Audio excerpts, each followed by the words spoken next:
Hi, today we're going to talk about the story Pinocchio. I am Chan Yan Shan. I am Chiu Hao. I'm Hong Xian. I'm Lam Chiu. Oh, it's all my fault. I should not have been so naive. Now we are both stuck in this slimy mess. It is cold and dark in here. It's okay, son. What's important is that we are both together right now. Let's find a way out of here. You must be wondering what is happening and how did they end up there? Well, that takes us back to a week before all this happened. In a small town filled with ticking clocks live an old man named Gepetto. He is a clockmaker and takes his job very seriously. Happiness fills his heart up whenever he is working. However, it turns into sadness and loneliness when he stops. He had been so hooked up with his job for the past few years that he had no family when he is old and wrinkly now. I wish I had a little boy by my side right now. I would not feel so lonely. An idea popped up in Gepetto's head. He grabbed his tools, some pieces of log, and started carving. After hours of work, Gepetto proudly put down his tools and stretched his sore arms out in the air. On the table, we see a small wooden gentleman sitting on it. It was wearing a bright yellow bow and beautifully sewn clothes.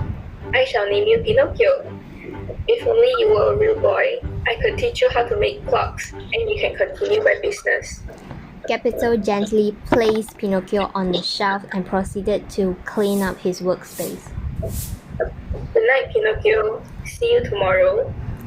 After Gepetto went to bed, a blue fairy appeared in mid-air. Are you Pinocchio? What a lovely looking boy. I heard your father's wish earlier and decided to fulfill him. You shall be able to talk and walk around like a real boy by tomorrow. I'm sure Gepetto will be on cloud 9. Now before I go, this is Mr. Cricket. He will be guiding you throughout your journey until you are worthy of being a real boy. Be aware of your actions, dear. The blue fairy waved her wand and disappeared, leaving Mr. Cricket and Pinocchio on the shelf. Hi, I'm Mr. Cricket. Nice to meet you. I hope we will get along well. Hello, nice to meet you too. On the next day, Gepetto woke up to an empty shelf and started to panic. Pinocchio? Where are you, Pinocchio? Good morning, father. There you are. You made me so worried. Wait, you can talk? Yes, I can jump around as well. My dream came true. I have a boy of my very own now. Gepetto hugged Pinocchio tightly and spun him around. I will send you to school tomorrow so you can learn well. Gepetto went out and traded his favorite jacket for some money in order to buy school supplies for Pinocchio. Here you go, Pinocchio. These are the books that you need for school tomorrow. Take good care of them for me. Thank you so much, father. I'm sure I will take good care of them. Pinocchio packed his bag and left for school with Mr. Cricket on his shoulder after waving Gepetto goodbye. Stop right there, young man. I see that you are heading to school. Do you have any interest in joining us at the fair? School is boring and time-consuming. You can have so much fun in the fair with us. No, don't listen to them, Pinocchio. You don't want to miss your first day of school, do you? The sly fox tucked Mr. Cricket into Pinocchio's bag. Pinocchio could not hear Mr. Cricket scream. Where's the fair? Can you bring me there? Right this way, young man. After walking for a while, they reached the fair. Pinocchio was amazed by the beautiful tents and the huge variety of snacks presented at the fair. He had no money, so he sold his precious books to an old man beside the ticket booth and got himself a ticket. When Pinocchio first entered the fair, he saw the puppet show. I could dance better than your puppets, and I don't even have strings. Why don't you come onto my stage and perform then? Sure. Pinocchio went on the stage confidently and performed. The children were amazed by Pinocchio's wonderful dance move. In a few minutes, the stage was crowded with children. They cheered and clapped for him while he danced.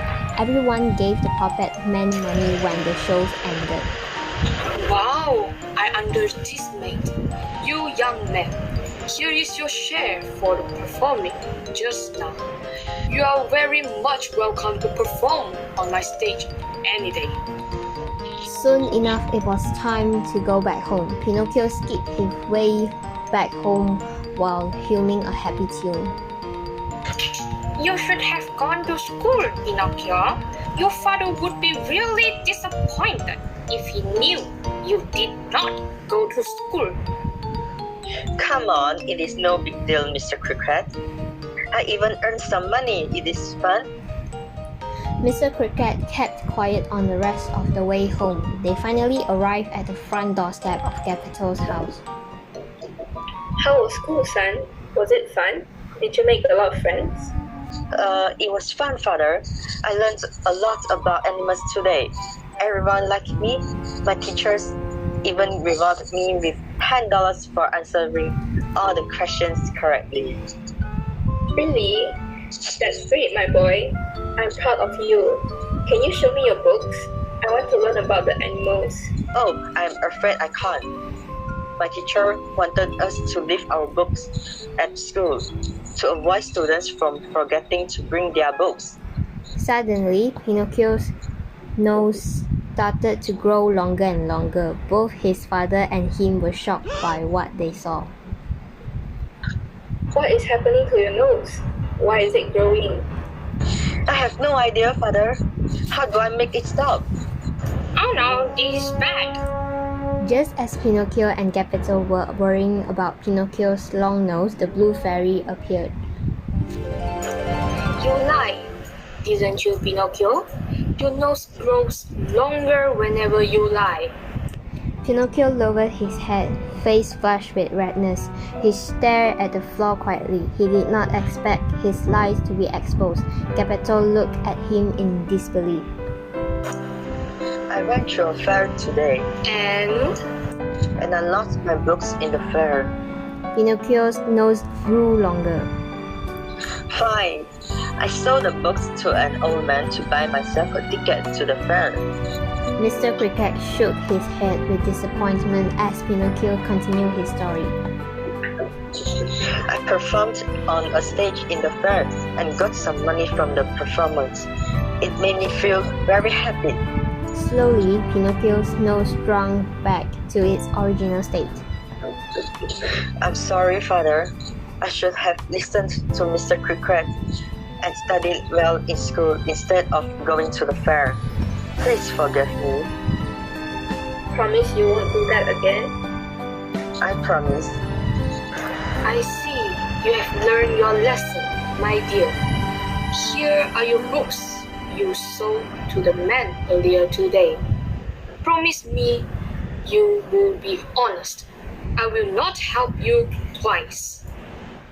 Thank you, kind fairy. I will not do it again. I promise. Pinocchio set foot to school again on the second day. He kept repeating the blue fairy's words on his way. A fancy red car stopped beside him out of the blue. Hey there, would you like to have a ride in my car? I can get you to school in no time. Keep your head forward, Pinocchio. He's lying to you. Tired from all the walking, Pinocchio nodded to the coachman and settled down in his car. Mr. Cricket hopped onto the car, annoyed by Pinocchio's decision. The coachman grinned. Have you heard of Pleasure Island, young man? Pleasure Island. Yes, Pleasure Island. They have everything a boy wants there. Mountains of candies, cakes of all flavors, unlimited playtime, you name it. Pinocchio's eyes sparkled. He was interested in the coachman's so-called Pleasure Island. Not long after, the car stopped. They have arrived at the Pleasure Island. This is it. Welcome to Pleasure Island. Pinocchio got down from the car and ran towards the island. I can't believe it. It's real. For days, Pinocchio kept eating and drinking on the island. While Pinocchio is enjoying his stay there, Mr. Cricket came to warn him about boys disappearing on the island. Pinocchio became cautious of his surroundings. He then found out that boys in this island will slowly turn into donkeys and he will sold to farms and companies. He did not want to become a donkey and decided to run away. It is happening, Pinocchio. You have ears of a donkey growing from your head. You are right. Let's get out of here as soon as possible. Pinocchio ran as fast as he could out of the entrance and jumped into the sea surrounding the island. With the help of his wood body, he floated on the surface in search of a way home. He felt the sea water move and he saw a massive whale jumping up. The next thing he knew, he was swallowed by the whale. Both the Cricket and Pinocchio slid down the slimy throat of the whale down on to its stomach. Father, where are you? I miss you so much. I want to go home. Pinocchio, is that you? It's me, Father. Where are you? And how did you get here? Geppetto held his lighter up high and found Pinocchio shivering by himself. He swam over and held Pinocchio tightly in his arm. Where have you gone? I was worried sick. I rowed my boat out here to find you, but I got swallowed by a whale. Oh, it's all my fault. I should not have been so naive. Now we are both stuck in this slimy mess. It is cold and dark in here. It's okay, son. What's important is that we are both together right now. Let's find a way out of here. Pinocchio cried guiltily in his father's arm. I've got an idea. We could tickle the whale's stomach to make him uncomfortable so that it will spit us out. We should try it out. It is our only hope. Geppetto and Pinocchio each swam to the opposite of each other and started tickling the whale's stomach. They tickled harder and harder until they felt the walls crumble. The whale's stomach fluid started flushing outward. It worked. Yes, I'm alive. We made it, Father. Pinocchio looked around for his father, but there was only Mr. Cricket. He shouted for his father, but no response was given. Sadly, Geppetto did not make it out of the whale's stomach. Please don't leave me alone. I'm so sorry. I should not have gone into the stranger's car. I want you back. Mr. Cricket comforted Pinocchio as he cried on the shore. Pinocchio wished for the blue fairy, hoping that she could bring Geppetto back, but it did not work. This made Pinocchio realize how bad lying is and what lying cost. Since then, he changed his bad habit of lying and decided to continue Geppetto's business of making clocks. A year later, the blue fairy had found that he was worthy of being a real boy, so she appeared in front of him. I see that you have fully changed since the loss of your father, Pinocchio. It is time that you become a real boy now. I hope you remember your lesson and appreciate the life that I will be giving you. The blue fairy left once she explained everything. Pinocchio continued to work on his unfinished clock when he heard someone knocking on the door. Welcome. What can I get for you today? Pinocchio could not believe his eyes. Father, Tears rolled down his face. It really is Geppetto. He smiled at Pinocchio warmly. Look how tall you've grown, my boy. Pinocchio fell into Geppetto's open arm. He felt the warmth that he had once had before he lost his father and started to cry uncontrollably. I will not let you leave me again.